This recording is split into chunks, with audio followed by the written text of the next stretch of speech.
నుంచి మొదలెట్టాలో తెలియడం లేదే. ఎందుకో మూవీ నాకు నచ్చలేదు డ్యూట్స్. మేము యాక్చువల్గా ఫస్ట్ డే ఫస్ట్ షో తెలుసు కదా మూవీకి వెళ్ళాం. స్టార్ట్ అయ్యాం కూడా సగం దూరం వరకు వెళ్ళాం. కానీ ఒక అనుకోని ఇన్సిడెంట్ వల్ల మళ్ళీ తిరిగి రావాల్సి వచ్చింది. అందుకే మళ్ళీ నిన్న నైట్ వెళ్ళాం చూసాం. కానీ ఈసారి తెలుసు కథ కాదు డ్యూడ్ మూవీకి. ఫ్రాంక్లీ చెప్పాలంటే సినిమా నాకు నచ్చలేదండి. పర్ఫార్మెన్సెస్ బాగున్నాయి, అక్కడక్కడ సిచ్యువేషనల్ కామెడీ కూడా బాగానే ఉంది.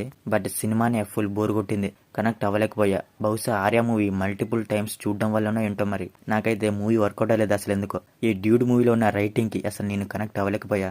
ఆర్యా మూవీ నుంచి ఇన్స్పైర్ అయ్యారంటే ఏదో అనుకున్నా, కానీ అదే మూవీ దింపరనుకోలేదు. సేమ్ క్యారెక్టర్స్ అంటే యాక్టర్స్ మట్టుకే డిఫరెంట్, మిగతాదంతా సేమ్ టు సేమ్. అక్కడ లవర్ అయితే ఇక్కడ మర్దలు అంతే. ఎందుకో ప్రదీప్ మమిత మధ్యలో కెమిస్ట్రీ నాకైతే అసలు నచ్చలేదండి. ఎందుకో ఫీల్ అవ్వలేకపోయా, సెట్ అవ్వలేదనిపించింది. ఇక ఆ ఎమోషనల్ టచ్ అయితే నాకైతే అసలు ఏ మాత్రం కనెక్ట్ అవ్వలేదు. మీరేమనుకున్నా మూవీలో ఉన్న రైటింగ్ అయితే నాకు అస్సలు నచ్చలేదు.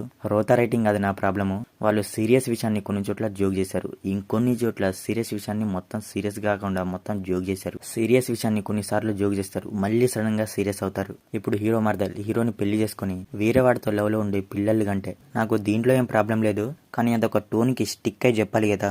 వీళ్ళేంట్రా అంటే కాసేపు కామెడీ చేస్తారు, సడన్ గా ఏడుస్తారు. హీరో మీద జాలి పడి నేను ఎమోషనల్ అవ్వాలో అర్థం కాలేదు, లేదా హీరో త్యాగమూర్తి హీరోని అర్థం చేసుకుని మరి అలా అర్థం చేసుకున్నాడు కాబట్టి హీరో క్యారెక్టర్ ని హోన్ చేసుకుని ఆ క్యారెక్టర్ తో ట్రావెల్ అవుతూ సినిమాని కంప్లీట్ చేయాలో అర్థం కాలేదు. ఆర్యా 2లో ఏంటంటే అల్లు అర్జున్ గారి క్యారెక్టర్ క్రేజీ ఉంటది. ఒక మంచి ఫ్రెండ్షిప్ పాయింట్ అనే కోర్ పాయింట్ తో సినిమా వెళ్తూ ఉంటది. అందులో హీరో త్యాగం చేయడంలో దేవుడు హీరోయిన్ ఫీలింగ్స్ ని అర్థం చేసుకుని మరి వేరే వాడికి కట్టబెట్టాడు అనేలా ఉండదు అది. అందుకే అది నచ్చింది, అందుకే ఇది నచ్చలేదు. క్యారెక్టర్ మీద జాలేస్తే ఎమోషనల్ ఫీలింగ్ రాదు, స్ట్రగుల్ అయితే వస్తుంది. స్ట్రగులింగ్ మీద వచ్చే ఎమోషన్ వేరే, జాలి మీద వచ్చే ఎమోషన్ వేరే. డ్రాగన్ మూవీలో emotional touch and climax super ఉంటది. ఇందులో నాకు ఎమోషనల్ టచ్ నచ్చలేదు, క్లైమాక్స్ కూడా నచ్చలేదు. బావమర్దల మధ్యలో సీన్సెస్ కొంత బ్లషింగ్ గా ఉంటదేమో అనుకుంటే అది చిరాకు లేసింది. పర్ఫార్మెన్స్ విషయానికి వస్తే ప్రదీప్ మమిత ఇద్దరు బాగా చేశారు. ఇక రిమైనింగ్ అందరూ నేహా శెట్టి శరత్ కుమార్ వాళ్ళ రోల్స్ లో ఫుల్ న్యాయం చేశారు. బీజము సాంగ్స్ పర్లేదు, డీసెంట్ గా ఉన్నాయి. మొత్తానికి డ్యూడ్ నాకైతే నచ్చలేదు అసలు. ఇక మీ ఇష్టం, మూవీ అయితే ఫ్యామిలీతో కూడా చూడొచ్చు. సో మరిది డ్యూడ్ మూవీ రివ్యూ గురించి. మరి మూవీ చూసాక మీకు అనిపించింది అనేది మా కామెంట్ సెక్షన్ లో కామెంట్ చేయడం మాత్రం మర్చిపోకండి. మీకు గనుక మా రివ్యూ నచ్చితే మన ఛానల్ ని సబ్స్క్రైబ్ చేసుకోండి. Okay limited next video. Thank you. జై హింద్.